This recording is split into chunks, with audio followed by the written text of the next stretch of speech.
drills which are unique in the market. Catch the show this Sunday at 5:30 p.m. on NTV.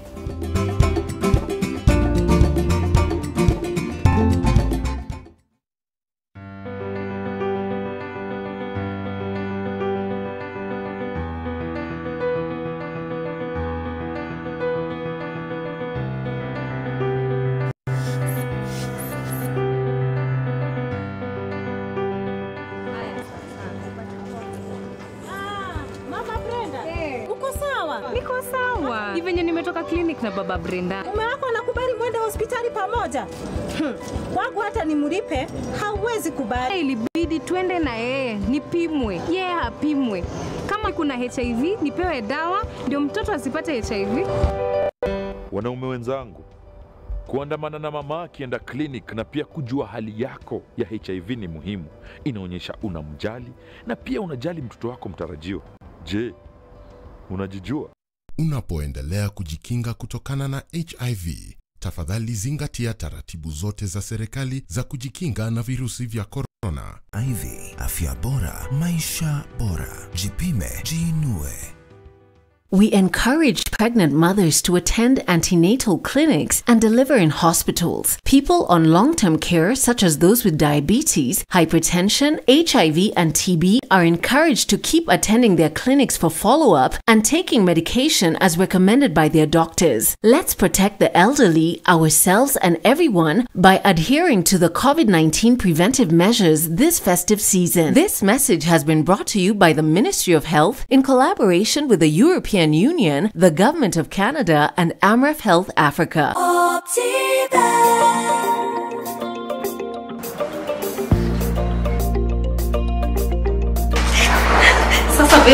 New Year resolutions? Didn't you say the very same things last year? A bit of pressure on how to unlock the new year 2021? Select a plot of value-added land within Garden of Joy gated community off Koma Kennel Road, Machakos. Now Kwamue January na 21K with Optiven. Call us now on 0790 300 300. Optiven Limited. Experience the difference.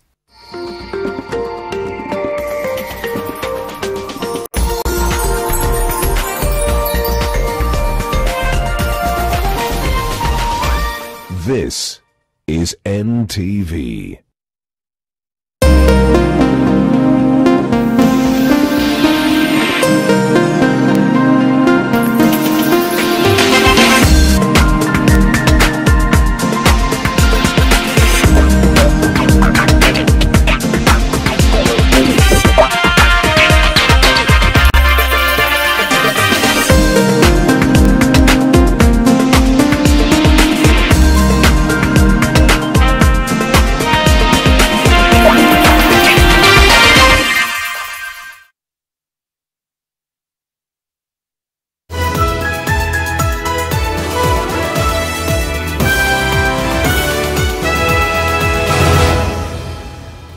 Good evening, the second day of January 2021. How's your second day of the year? For me, it's been quite a good day. We have a lot we've lined up for you this evening. Here are some of our top stories. Tonight, the calculated steps back to school. Let nobody imagine that we shall allow 5 liters of sanitizers to go into schools. The classic last-minute rush. And the parents' tears and fears. Na hii mambo ya corona tena hata iko na challenge sana. Hata mimi nilikuwa na woga. Mtoto ako na shida, anarudi kwa shule. Plus, see, I don't have the whole day. A precious, freshly minted symbol of second chances. Mimi nilikuwa moja hapa wakati ile janga ilitendeka. Pia leo tumekuja tena kumshukuru Mungu tena maana tuko hapa. Shule. Precious Talent Stop School rebuilds from the ruins. Plus, an anxious look ahead for the young ones enrolled in the distressing school of life. And the alarm bells sounding of a silent epidemic in Baringo. There were tribal clashes and some of them vacate to another areas. We have found out that 2 of class 4 pupils have got married. And also tonight, The roadblocks on Coronation Street. Gideon Moi's visit with Nandi elders stirs up trouble. Tulishamalizana na mambo ya coronation.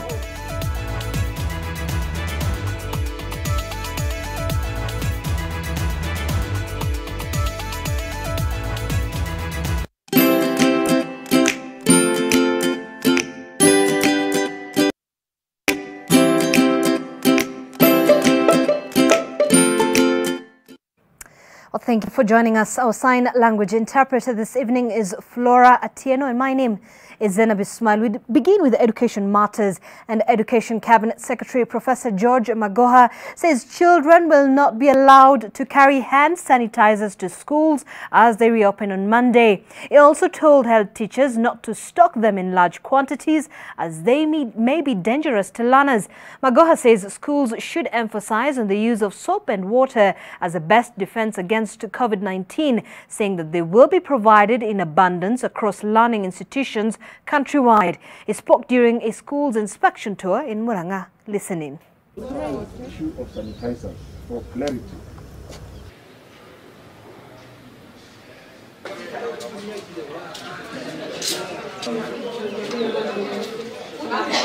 Let nobody imagine that we shall allow 5 liters of sanitizers to go into schools.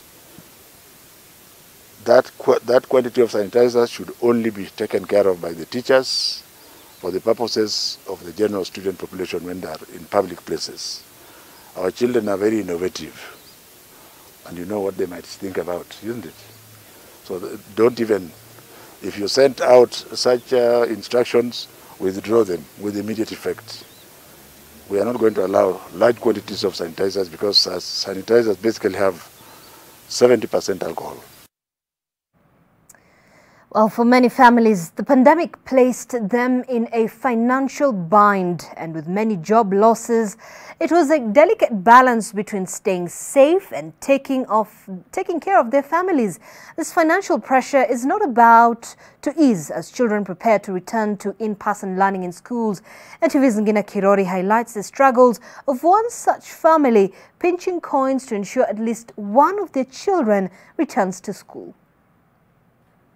Damaris Wamaitha beams in her living room with a resilient smile despite battling a great deal. The worst being when her 14-year-old son James Jogu fell ill in late 2019 and had to undergo surgery. Ilikuwa hernia yenye ilikuwa imetolewa ikahama ikaenda pande nyingine. Sasa ikabidi afanyiwe tena. Akafanyiwa both sides. Ilikuwa stress. Badala ya ipone ikaenda uko chini kateremka chini, sasa kaanza kufura. James is returning back to Form 1 next Monday after a long stay at home, something he is looking forward to. Nasikia poa juu tuliko tumekaa huku hadi mtu ashaanza kuboeka, ashaanza hata yani kuishi maisha huku unashinda ukizurura, hakuna mahali unaelekea. There is, however, an air of uncertainty at this home, more so after a diagnosis from a doctor in 2013 revealed that Wamaitha was suffering from a swollen thyroid and kidney disease, forcing her to quit her trade within the agribusiness sector. Spending over 55,000 shillings per week on Wamaitha's kidney dialysis also drained the family financially, pushing them to pull their 2 oldest daughters out of school to cut back on costs. And now they are hoping that the same fate will not befall James. Nilikuwa nimejipanga nitafute pesa ya balance, nilikuwa na last term 4,000. Hiyo ingine niende niongee na mwalimu, niongee na yeye vile mambo imeenda mlama, kazi imeisha, nione kama atanisikia, niwe nikilipa kidogo kidogo, kazi ikirudi. James's father, George Waweru, has gone to all lengths to ensure his wife gets treatment and his son returns to school. He sells milk to get by after he lost his job in the hospitality industry during the pandemic. Nilipata shida sana sababu niko na watoto na tarajia kurudisha shule. Wawili nao nilikuwa natarajia watarudi shule kabla ya hii mambo ya COVID kuingia, lakini naona hawataenda shule sababu for almost miezi 7-8 ya tu kufanya kazi. Now the family's hopes rest on this young man's shoulders. His parents are determined to ensure he finishes his secondary school education. And while Wamaitha is anxious over her son's return to school because of his underlying condition, she remains optimistic about his future. Na hii mambo ya corona tena hata iko na challenge sana. Hata mimi nilikuwa na woga. Mtoto ako na shida, anarudi kwa shule.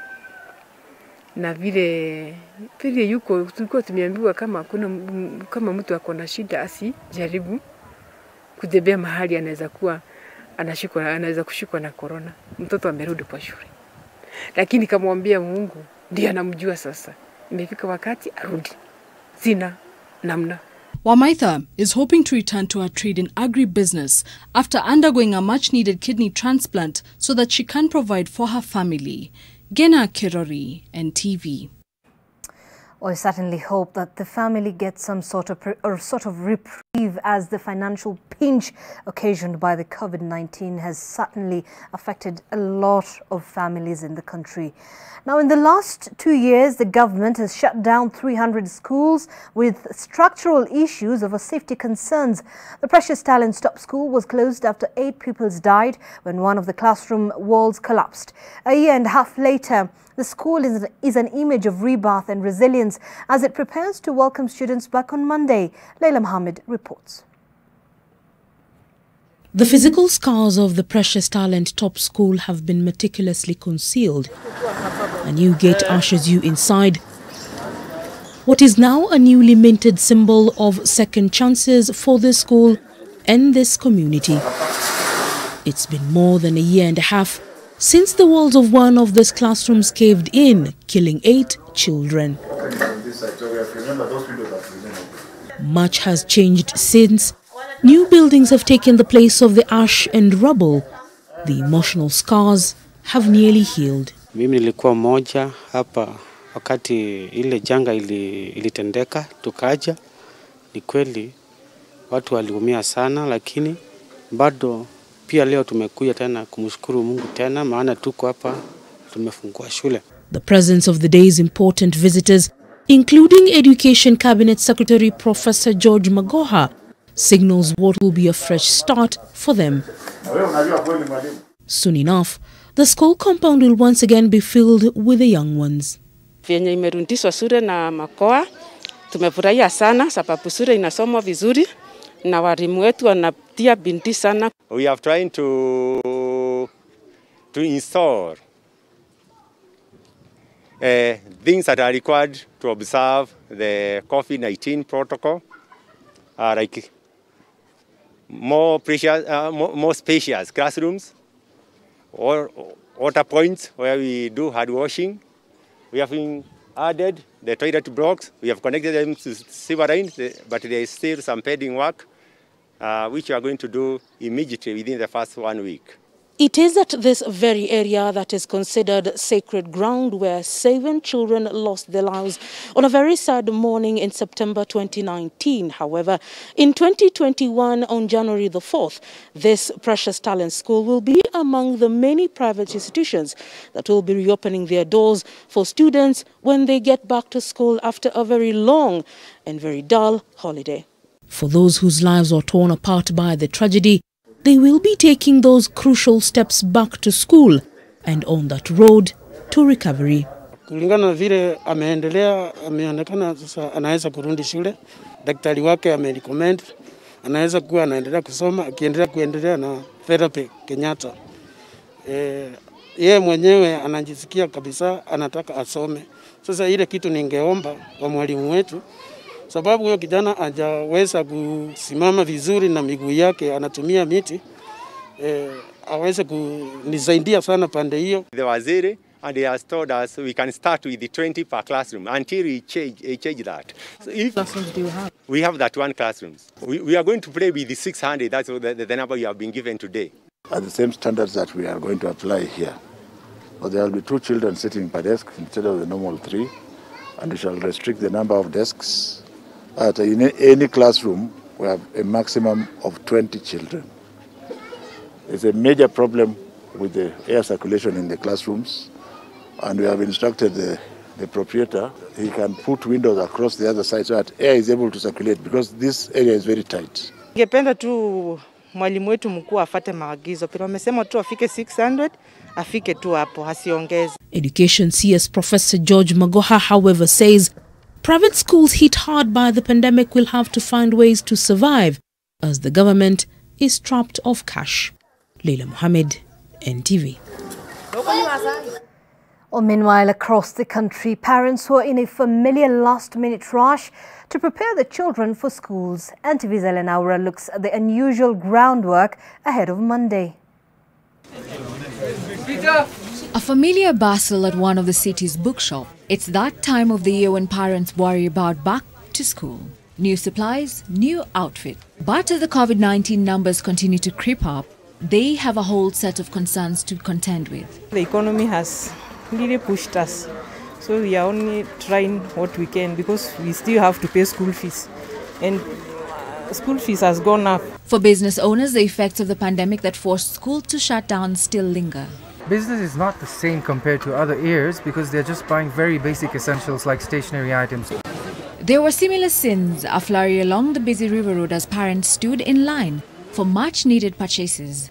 A number of parents have had to transfer their children from private to public schools due to the financial constraints in a tough pandemic year. Kama mzazi, that's why nimekuja kununua uniform because niko prepared. My fear is I don't know whether there will be social distance in school. Many schools across the country were crossing the T's and dotting the I's in readiness to receive learners after nearly a year. Schools will have to put up with hand-washing points, and the clock is ticking for schools to implement creative and safe solutions. The safety of school-going children still remains to be a key concern, while those who believe they will be safe within the school environment following schools adhering to the COVID-19 measures and protocols, others remain skeptical. Helen Aura, NTV. Well, the education sector is definitely one that has been completely affected and hugely affected by the COVID-19 pandemic. We'll be taking a look at exactly how the reopening of schools will be happening on Monday. That's the 4th of January. But let's now check on the COVID situation in the country. And another 64 have tested positive for the virus in the last 24 hours out of 1,852 samples tested. This brings to 96,678 the total number of people who've tested positive for COVID-19 in Kenya since the first case was reported in March. Of those infected, 657 are presently admitted in hospital, with 29 of them in ICU. Another 2,989 are receiving home-based care. 4 patients have succumbed to the virus, sadly, bringing the total deaths to 1,685. Fortunately, we can report that 55 patients have recovered from the virus in the last 24 hours. That raises the total number of recoveries to 79,012.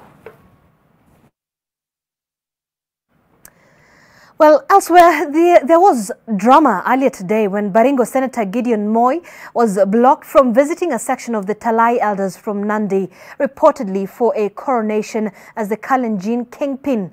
The splinter function of elders who set up the ceremony now say they will not give up the quest. NTV's Gabriel Kudaka has more. Baringo Senator Gideon Moi's journey to Kapsisiwa to meet with a section of the Talai elders from Nandi was cut short when a group of youth blocked his motorcade, forcing him to turn back. His pleas to the youth to let him through were ignored. And after he had backed off, the youth stayed put, inspecting vehicles coming in and out of the area. The Baringo senator had a date with the splinter faction of the elders from the Talai clan, where he was to be crowned as a Kalenjin elder. Tulikuwa hapa tangu saa 3 mpaka saa hii pato atulali mpaka tuhakikishe Koyogi Kition ako Baringo ndio tuende kwetu tulale. Sisi kama wakaaji wa hapa Talai na Kapsisiwa tulishamalizana na mambo ya coronation. Elders and some youth from this community have vowed to block any attempts by some politicians to be coronated, saying they had already given the blessings to the Deputy President, William Ruto. Hatuna ubaya na yeye, Baba yake alikuwa kiongozi wetu, lakini vile sasa yeye anataka kusindana na deputy president, sisi tunasema hapana. So to come at night in the presence of the curfew, we thought the intention was not good. At Mzee Koyogi's home that was to host Senator Moi, all had been set. The splinter group of the Talai Council of Elders that was to execute the assignment condemned those who sabotaged the ceremony. Vitendo hiyo ni mbaya sana, na mimi ni mzee na nitalaani ile vikali zaidi. Mheshimiwa Gideon Moi alikuja kutusherekea nasi pamoja. Some are of the view that this was arranged by the Deputy President's allies as payback for when he blocked the DP from seeing his ailing father and the late former president at their Kabarak home. Hata leo naweza kupanga. Usifikiri siku nyingine. Leo Gabriel Kudaka, NTV. Well, time for a quick breather here on NTV Weekend Edition. We still have a lot more on education, but first, take a look at this. It's a moment to appreciate these breathtaking views of the Pacific sprawled out from the island of Fiji. And that, tonight, is our moment of calm.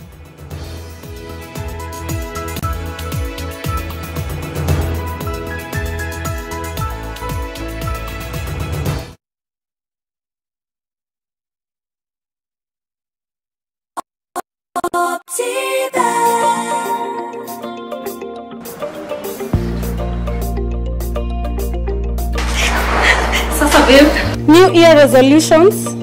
Didn't you say the very same things last year? A bit of pressure on how to unlock the new year 2021? Select a plot of value-added land within Garden of Joy gated community off Koma Kennel Road, Machakos. Now Kwamue January na 21K with Optiven. Call us now on 0790 300 300. Optiven Limited. Experience the difference.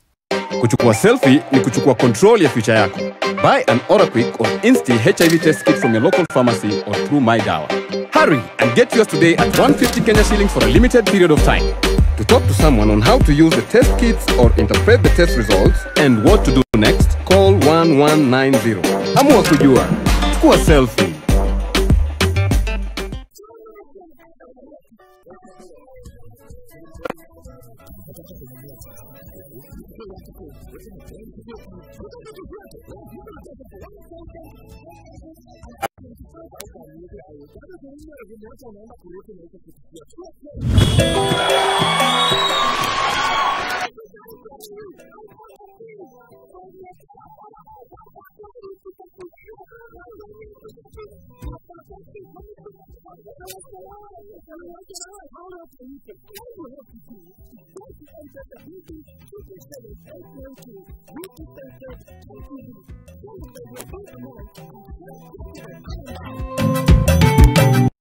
I have good taste and only go for things that are real. Only Manji make the real digestive biscuits. Real crunchy, real tasty, and the real source of high fiber. Manji digestive biscuits, the real thing. Fun and food go together beautifully at GMC Place. Enjoy our succulent meals in a serene setting with a varied choice of fun games for the little ones. Cup it up with a cuppa or a cocktail, all available to your taste. Discover the joy of a warm pool by diving into the Blue Oasis heated pool. Or at GMC Place, the fun never ends. Make your reservation today on 0701 560 560. Happy New Year, folks. What does it mean to have a rustic style? It's all about balance and perspective and like the feeling that you're trying to get. What can you add to your spaces to have a rustic look? This provides a bit of contrast, kind of creates a bit more of a rough and ready space. And an understanding about metal as a building material. For us, we are making some unique things such as gates, pizza ovens. We have things like grills, which are unique in the market. Catch the show this Sunday at 5:30 p.m. on NTV.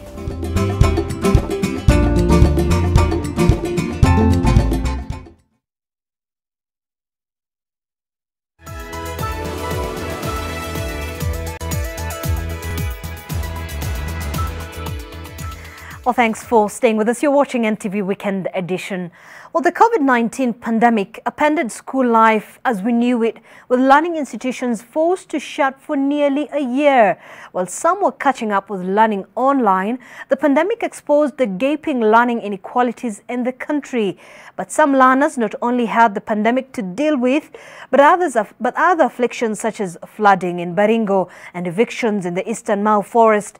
So how will these young ones dealt a bad hand by life fare when schools reopen? NTV's Ruth Sarmoi has the anxious look ahead for the young ones.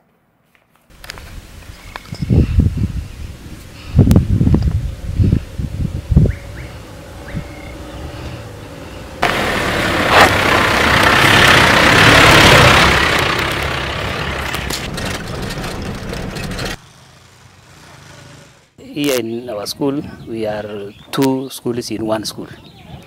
I have a neighbor school, which is Kamdasem. They were unable to open their school due to swelling water in the river. So they hoped that they requested to be hosted here, and we are now hosting. We provided them with 2 classes, one for class 8, another one for grade 4.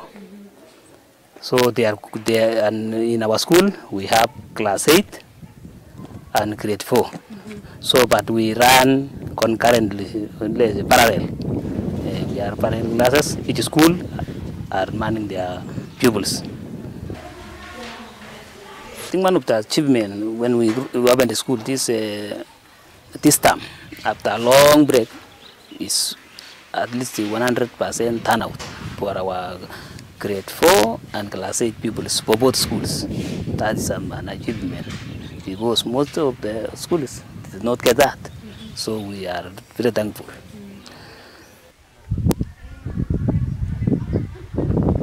For now, the challenges we have is water. We have a shortage of, in this school, we are relying on a borehole, and there is a breakdown in the borehole. So for now, we are using dam water. So there is a spring with a bit clean water, but it is because of the community here, it is not enough for the school and the community. We have insecurity very much. It affects both schools, Kamdesem and here. So at times we are forced to sleep in the bushes because of insecurity. So, but anyway, the good thing is that we have askaris around here, which the government have sent. So when there is need, they come to rescue, and then, but before they rescue, we have to have taken refuge somewhere.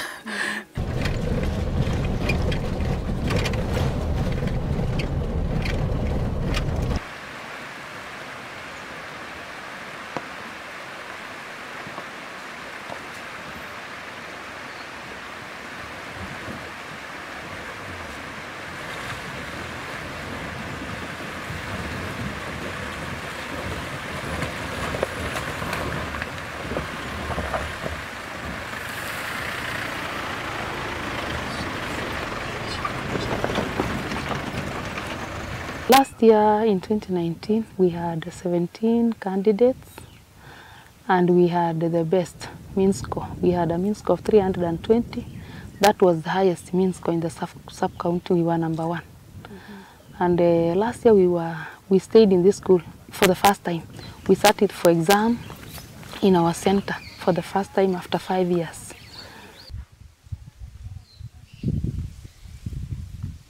When schools opened, on 12th October, some 2 months ago, we were unable actually to open our school because since the time we left from March, nobody was around. There are no villagers because people moved out of this place long time ago, about 6 years ago.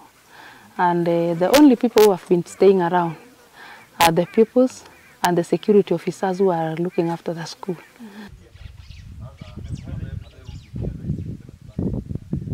This school has remained deserted since March, as evident with the outgrown thicket and bushes in its environs. But since the reopening of schools in October, learners did not resume their classes in this environment because not only for fear of insecurity, but also impassable roads due to floods.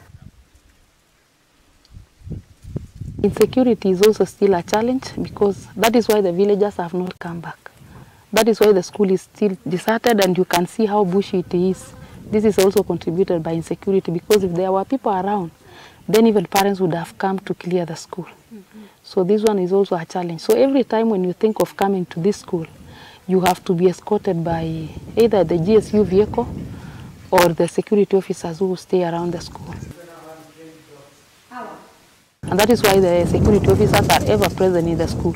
This school cannot be left, because sometime when one of our teachers was killed in 2017, we ran and we closed the school. But now when we came back, we found the government has put security officers in the school. Currently we have 34 in class 8. The school we had 244 before we closed for COVID-19. Schools are going to open on 4th. And you can see the situation of our school. It is still bushy. Last week we came and burned the grass around. That's why you can see this place is now a bit cleared, and we are optimistic that parents will come. We have organized for parents to come and clear the school. So probably next weekend, parents will be here to clear the school, so in preparation for opening. Yeah, and you can see also the water in the river has subsided. But if it rains, then I do not know.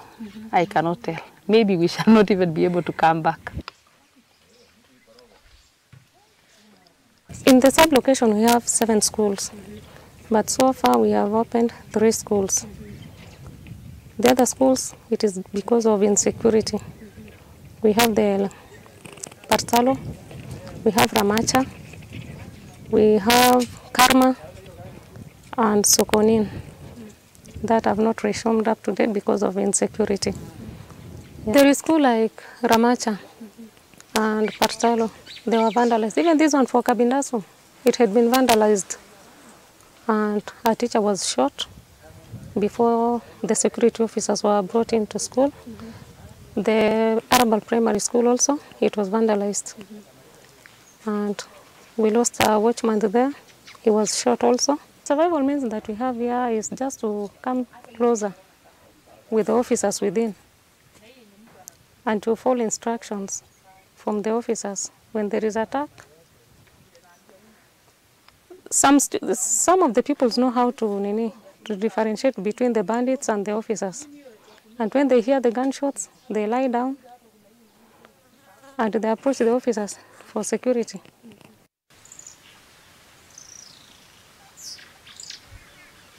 We have a dormitory that is meant to accommodate girls. So we have a big number of girls. We have over 80 girls. It was actually meant for all both boys and girls, but at the moment we have no facility for boys. We only have a facility for girls, and we even have no beds. So these girls sleep on the floor. Yeah, and our boys also sleep in one of the classes.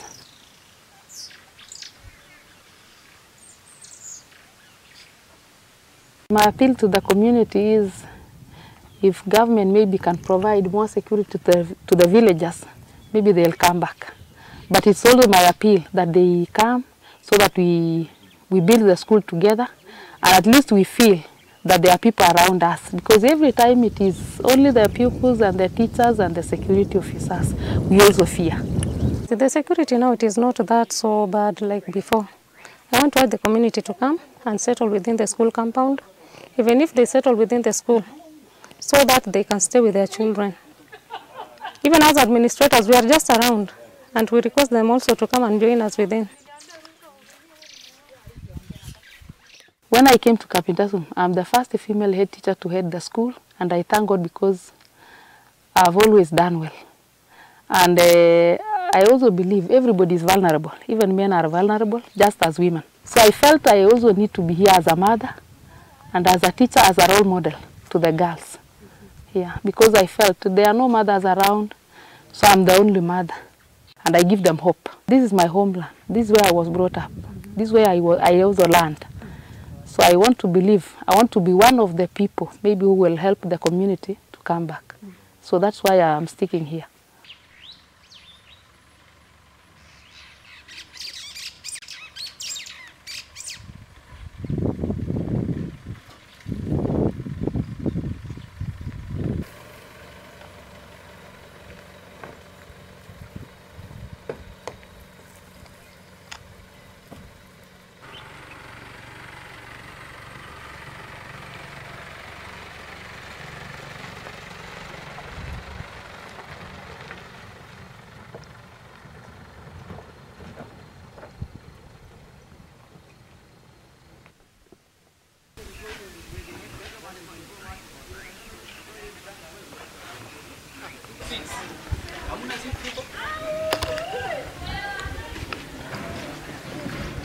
Most parents from this region could not even afford to keep their children, especially in terms of bus fare, plus other extra upkeeps, if these children were taken to those schools where we were supposed to be merged with. It was not very easy, especially to cope up under such conditions. But all in all, we manage.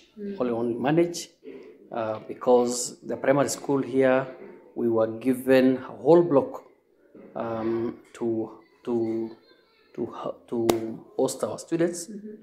We have a classroom for the students. We have a classroom as an office. We have another classroom as a store. Currently, we have 37 candidates. And all of them are registered, nice. And all of them are in school. Talk about mathematics and motion. I have not received any desks, but what I've received from the government, they were able to provide the students with masks. Yeah, which is a great step also.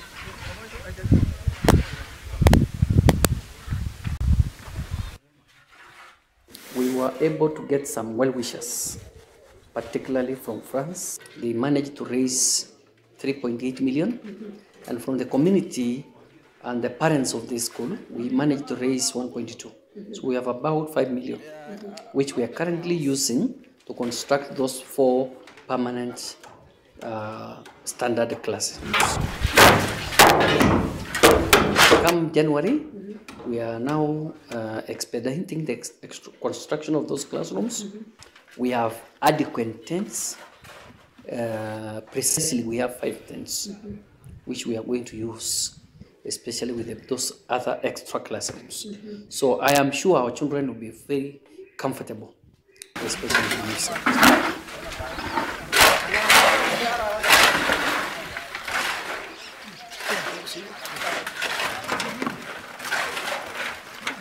Kama atakuja hivi.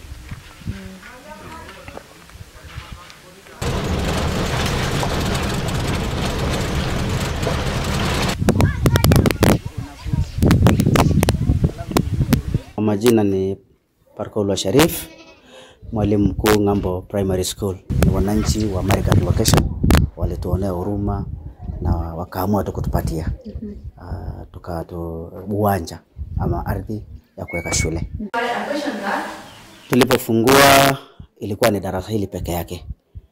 Sasa tunatumia hili darasa kama darasa la candidates, darasa la 8, na ile hema tunatumia kwa grade 4. Alafu ile hema nyingine ya pili tunatumia kama staff room. Yeah, lakini kwa sababu ya joto jingi, jua kali, pale ndani kwa hema haikaliki. Ndio unaona we opted to use under trace. I have 312 children. Turnout for class 8 is very poor, maybe because of the ongoing circumcision ceremony for boys. I have all my girls except one. She's just at home. Maybe I don't know why she's not coming to school. I have 25 candidates. Yes, I have only 11.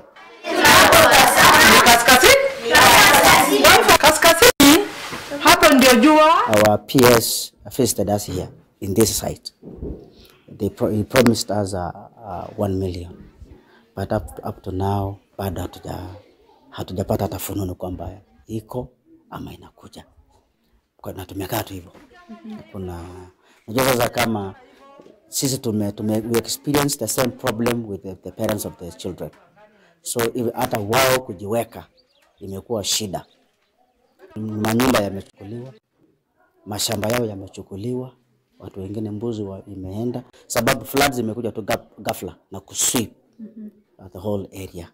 For about 3 months now, grade 4 pupils at Ngambo Primary School have been studying under this tent which was donated to them about 2 weeks when the schools reopened on the 12th of October. And even though it may be uncomfortable because of the high temperatures that is experienced within this region, this is the only option they have.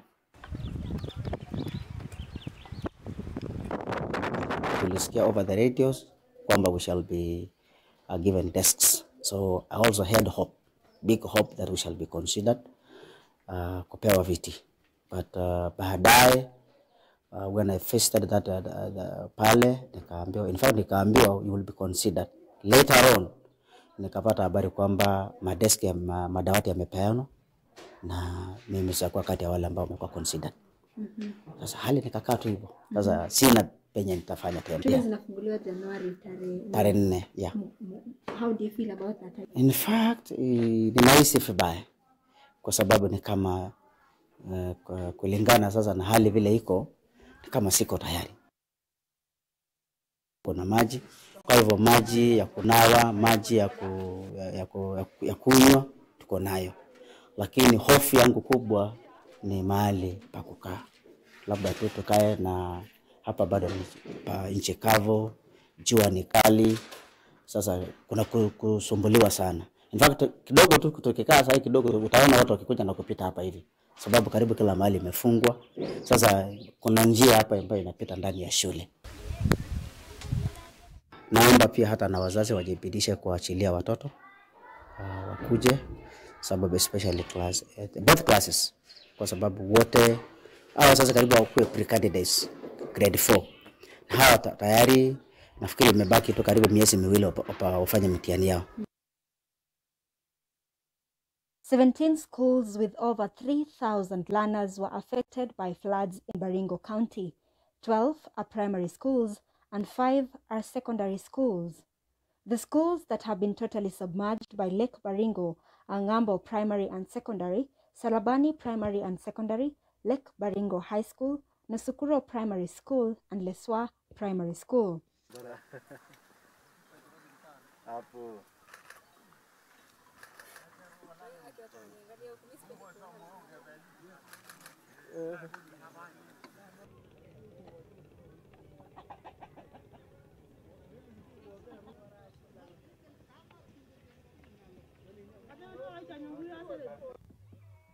Kumekuwa na changamoto mingi kwa sababu madarasa mengi haina milango, haina madirisha, haina furnitures ya kutosha. Mingi ilikuwa vandalized na kuibwa wakati wa eviction. Vitu ambavyo viliibwa ni vitabu, dawati za walimu, sola na peti, tangi ya maji, mapati na vitu vingi, milango ya chuma, milango 4, milango ya mbao zaidi ya 14, madirisha yote haviko.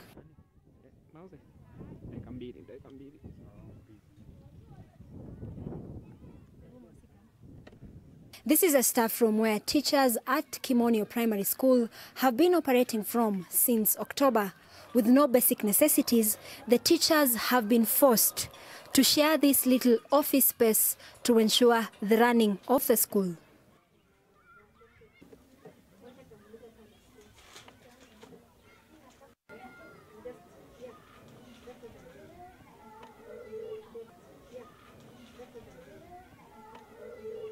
Nyumba za walimu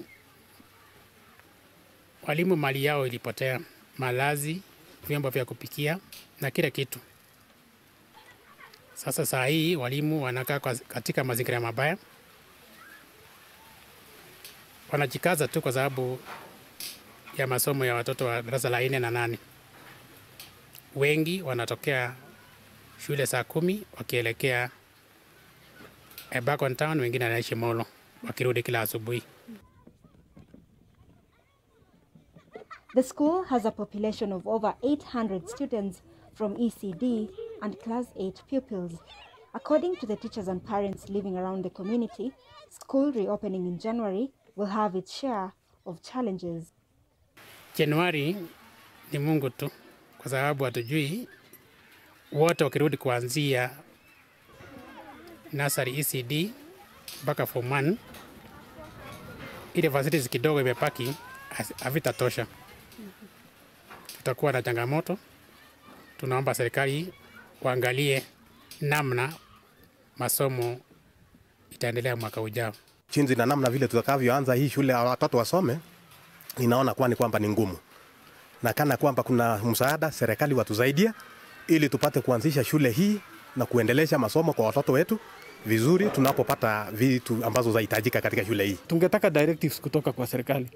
Mara wizara hii inasema muondoke. Wizara ya Interior ambayo inahusikana na maneno ya eviction, sijui ni Interior, sijui ni wapi, wanasema muondoke. Alafu wizara ya elimu inasema watoto lazima wafungue shule. Sasa which is which?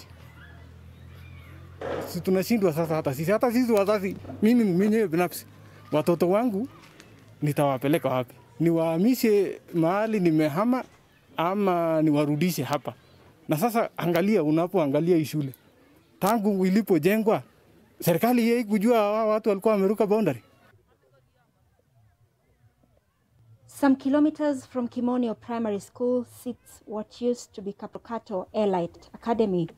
The private boarding school was vandalized during the evictions that happened in August. The empty floors that would host tens of students stares at us after their walls were torn apart.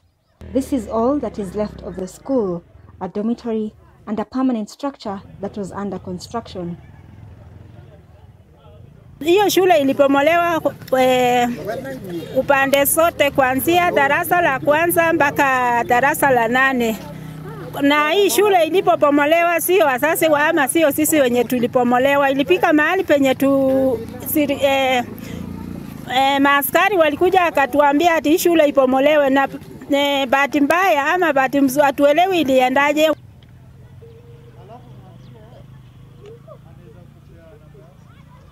But even as destruction swept through some of the schools across the region, something different was happening in other areas. The community here opted to protect the school's infrastructure, for this was their only refuge then and still is. Wakati mambo ya eviction tulivyotiwa pale, tukakuja hapa.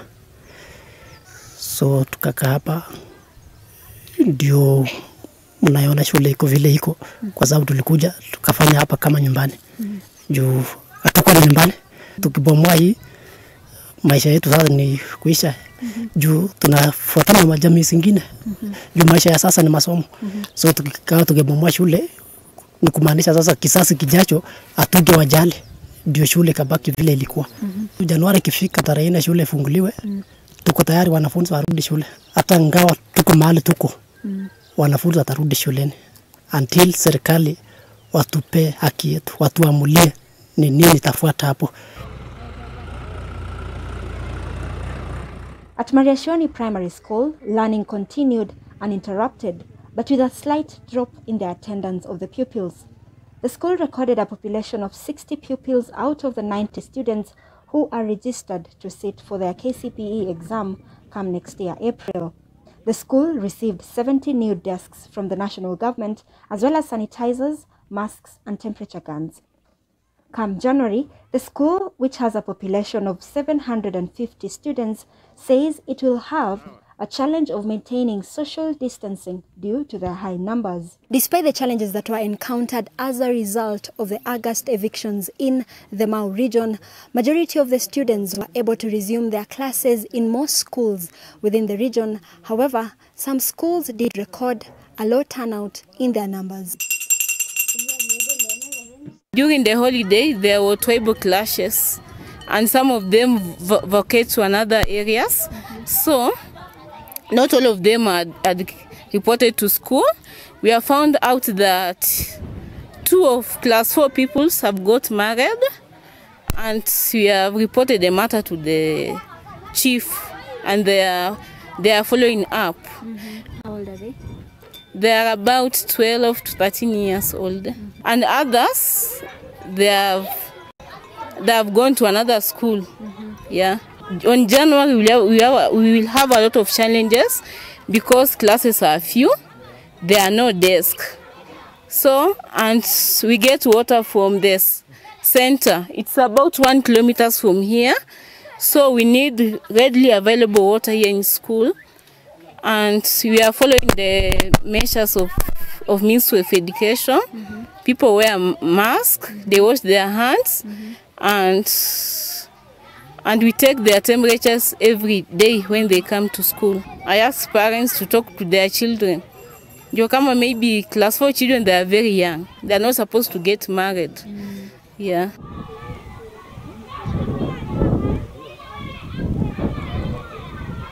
Kwa upande wa wale ambao walipachikwa mimba, hapo ndio ninasema labda mzazi ndiye anaweza kuwa amelegea kwa majukumu yake. Kwa sababu yeye ndiye anajua ile shida ambayo amepata na anajua njia ya kufuatilia ndiye aweze kuripoti. Na akiwa aje ripoti, sasa makosa ni yake. Shida moja ambayo inapatikana hapa ni kwamba shule ni mbali. Watoto wenye wanaenda shule wanatembea mbali ndio wafike shule. Na unaweza pata tena mahali labda kulikuwa na shamba ya shule, huenda imejengwa na watu binafsi. So serikali kupitia kwa Wizara ya Elimu wafuatilie kujua mashamba ya shule. Wafuatilie kujua, tuseme kuangalia umbali ambao watoto wanatembea, kwa sababu watoto wengi wanatembea mbali, kilomita 8, 5. So mtoto akienda mbali shule huwa inachangia kufanya asiwe na hamu ya kusoma.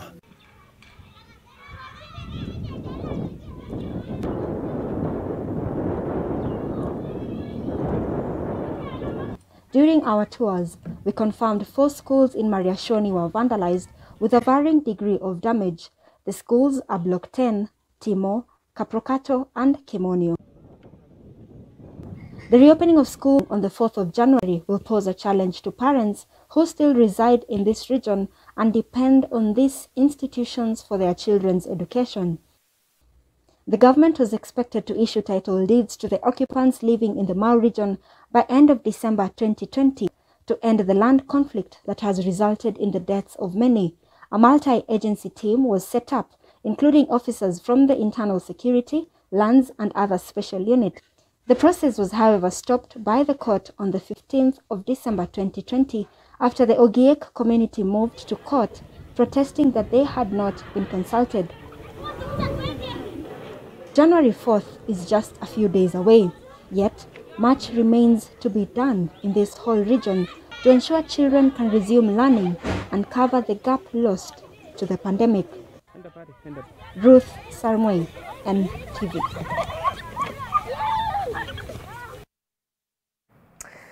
Thank you so much, Ruth Sarmoy, there with that report. And it's the sad reality in some of the schools in those areas. And of course, we hope certainly something will change. And there is hope for that as schools reopen on Monday. Let's take a quick break. We'll be back with more.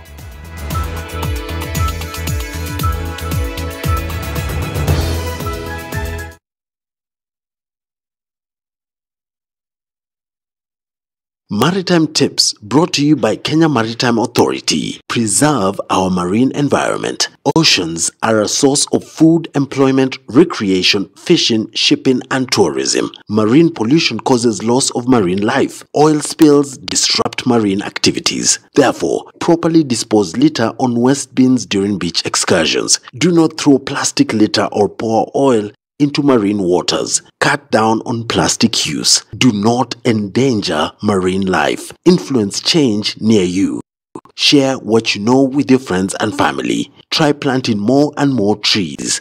Report any accident or incident to the Regional Maritime Rescue Coordination Center. In case of any emergencies at sea, call the Regional Maritime Rescue Coordination Center on 0721 368 313 or 03 037-719-414. Learn more about shipping, the blue economy and maritime activities by visiting us at www.kma.go.ke. Kenya Maritime Authority, for safe and efficient water transport.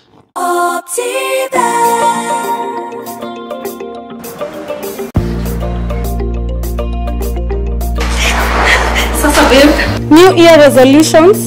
Didn't you say the very same things last year? A bit of pressure on how to unlock the new year 2021?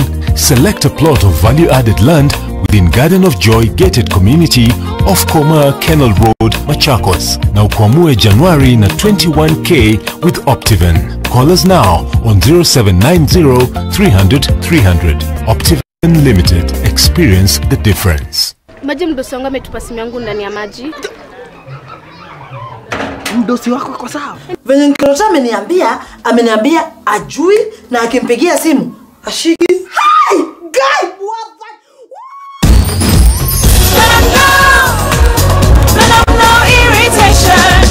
For the women who deserve more, Moped is now in Kenya and more than 40 countries. With its nylon-free surface, new Moped has unique softness and up to 100% protection. Your skin will love it.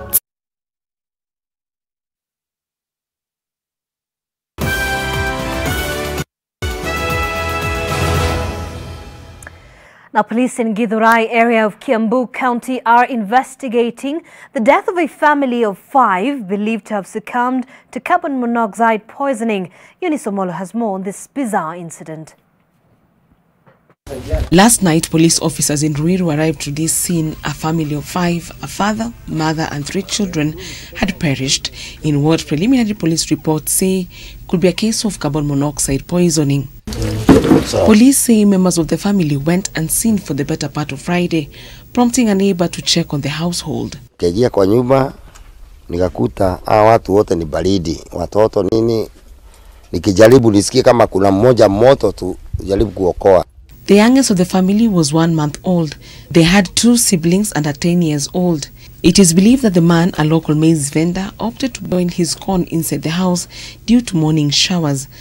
Possibly out of suffocation, because the husband is known to be a seller of beyond maize, and that is actually what we have seen in the house. There was a njiko, a chako, njiko. The bodies have been moved to City Mortuary. Eunice Omolo, NTV. Well, quite a bizarre incident. Let's take another break. We'll be back.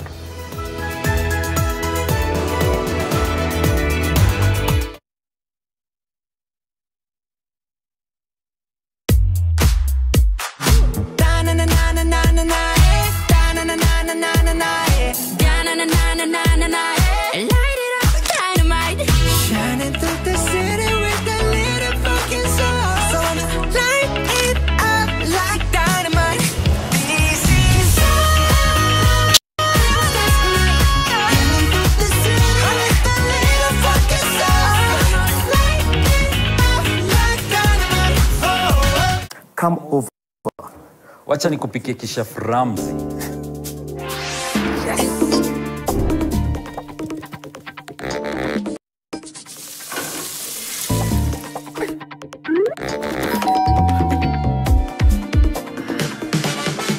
Rena vegetable oil stays liquid to the last drop, so it's smooth cooking from start to finish. Now with an easy to pour cap. Mapishi poa, madishi poa.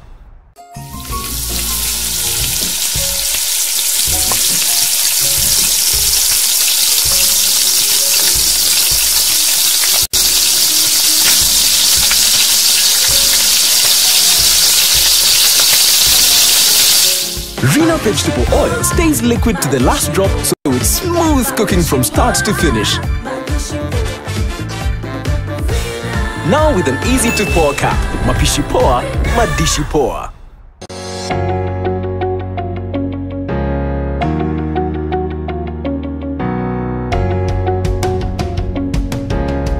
We offer medical, health, hospitality, IT, business, fashion, admissions are now open. Nilianza na kuuza viazi and nilikuwa nauzia marikiti. So I was conned money and like how much approximately? 2.8. Wow. Yes, and it's not money that I took a loan from anyone, it's money I worked hard So from the potato savings. business. Yes. 2017 after elections, vitu zikaenda vibaya sana kwangu. I ended up being chased out of my house and losing everything. For you, ulimanage aje kuadjust with that situation? Nilichukulia tu positively, nikasema hizi ni vitu tu, tutapata zingine, si bado niko na nguvu. Naweza fanya kazi bado, you It's see? a beautiful approach. Yes. And you know, that's how to kukiuka, you know, like always looking positive towards no matter the situation. Exactly. Na kama hii mrenda inachukuanga how long kuiva? Inachukua kama less than half an hour. Look at this. Ladies, I'm single, so you need a husband who cooks. Look no further. Majina naitwa Miriam Nabakwe na mimi ni proprietor wa Kienyeji Store. Tuzidi na Hustle in association with Safaricom.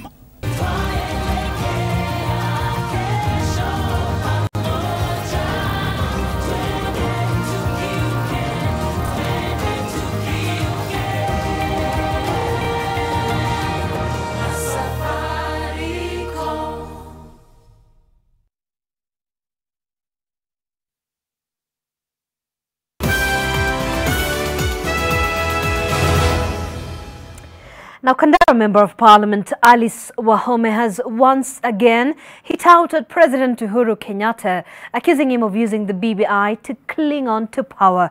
The lawmaker claims that President Uhuru Kenyatta is forcing changes to the 2010 Constitution to help him gain control of state power, a betrayal of the oath of office he took to defend and protect the Constitution. Listen in.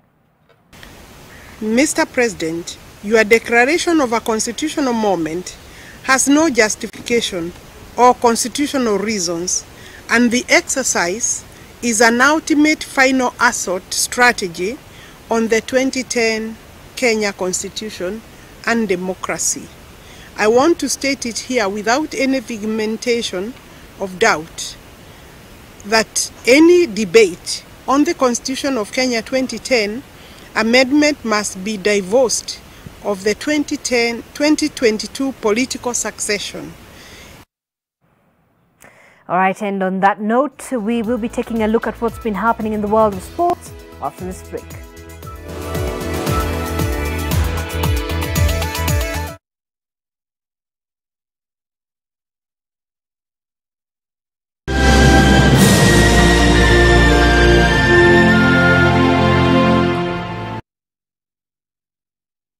Tunukiwa. Raukia siku njema na tunukiwa offers kila siku. Piga *444# utunukiwe Credo double.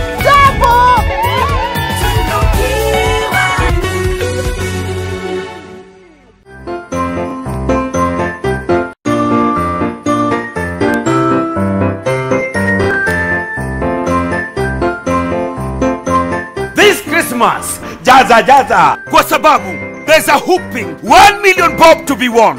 All you have to do ni kupiga shopping worth 1,500 and above.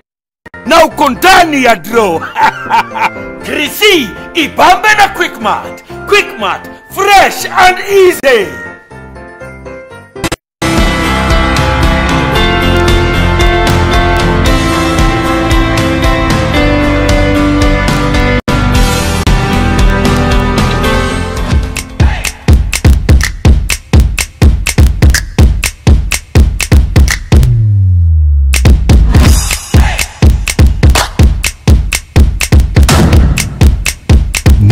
Drink and drive. Go to www.drinkiq.com.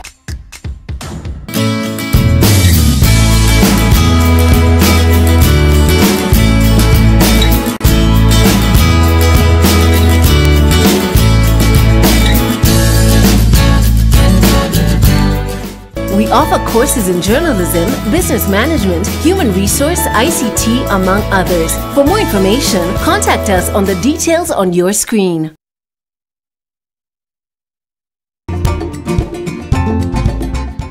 Happy New Year, folks. What does it mean to have a rustic style?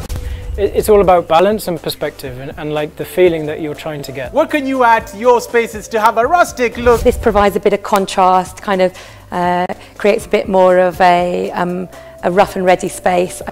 And an understanding about metal as a building material. For us, we are making some unique things, such as gates, pizza ovens. We have things like grills, which are unique in the market. Catch the show this Sunday at 5:30 p.m. on NTV.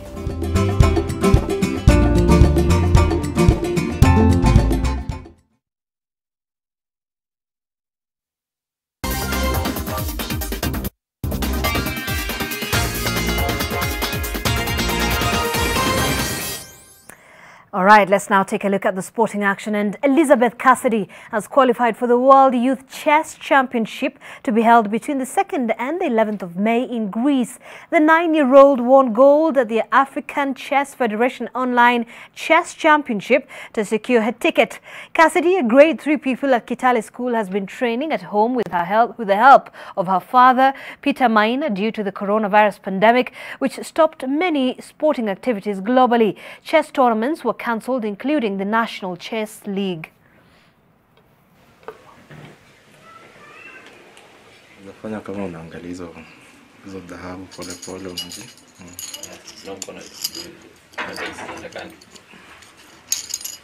On the screen, it's not so perfect because when you're playing on the screen, let's say you're looking too much and you can have a nice problem. But on the board is better because there is no any screen, no lights that is on your eyes. So I suggest on the board mostly. With the curriculum, the CBC, now the government is embracing talent. So we should not just focus on education. If you find that your daughter or son has a talent, it is good to support, to give food support to them, like the way our parents gave us support when we were in school on education. So the time has changed and talents is paying. At just 9 years, perhaps the next Queen's Gambit, I guess. Well, if you know, you know. Now, the Bumula Women Volleyball Paralympic team are the champions of Bungoma Governor Wycliffe Wangamati tournament. The Bumula beat Kandui 3-0 in the final. In soccer, Classic FC thrashed Kimobo FC 5-0 in the quarter-final match. The tournament ends on Sunday when the finals will be played at the Amutala Stadium in Kimilili and the Kamusinga High School grounds. There will be also a 10-kilometer race which will start in Kimilili on Sunday morning. We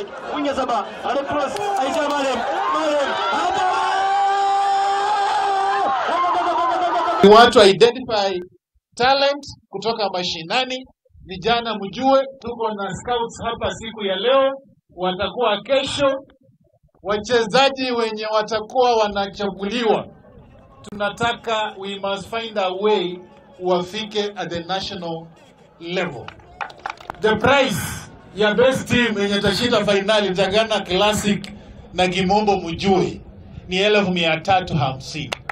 Kama wangeachwa bure, wangekuwa labda wamehusika kwa mambo ya madrugs, kwa mambo ya early pregnancies, wangehusika kwa mambo mengine ambayo hangekuwa na faida.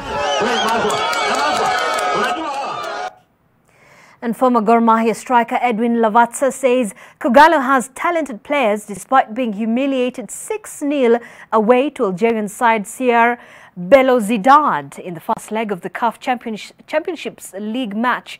Gor must win 7-0 in the second leg on Wednesday to progress to the next stage. A defeat will see the Kenyan champions relegated to the CAF Confederation Cup playoff round.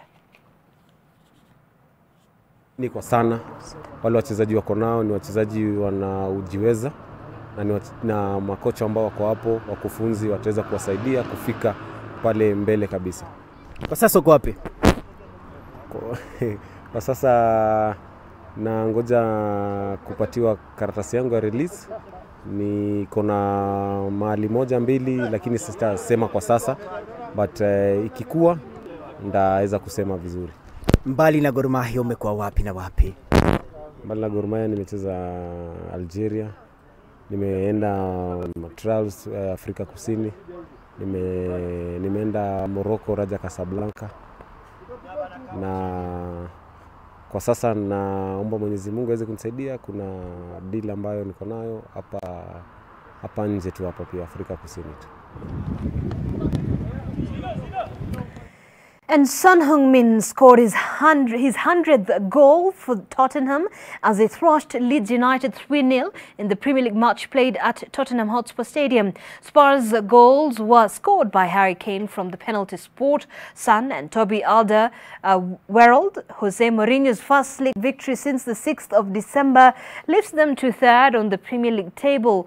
Meanwhile, Crystal Palace beat Sheffield United 2-0 at Selhurst Park. Last night, Manchester United won 2-1 against Aston Villa at Old Trafford to level on 33 points with Premier League's leaders Liverpool. Anthony Martial gave United the lead in the 40th minute before Bertrand levelled for Villa in the 50th minute. Bruno Fernandes' penalty in the 61st minute ensured 3 points for the Red Devils. West Bromwich Albion host Arsenal tonight. It is a sensational goal. Xhaka. Powerful run. Good ball across and the head is fantastic from Anthony Martial. But what about the build-up and a wonderful... For a long, long time. Grealish. Lovely ball across. But Traore scores. Villa. It is Bruno Fernandes. He steps up and finds the corner. And if 2020 was the year of Bruno, 2021 has started in a similar vein. United lead. Yarmolenko into the penalty area for Thomas Soucek. Oh, he got a shot away and Pickford was equal to it. Cresswell fires one in and Soucek has... All right, and that's all we had for you this hour. Many thanks for keeping us company. Our sign language interpreter this evening was Flora Atieno.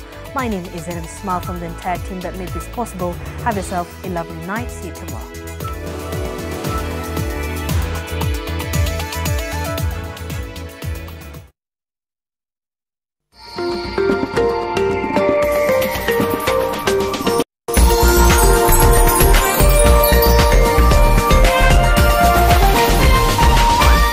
This is NTV.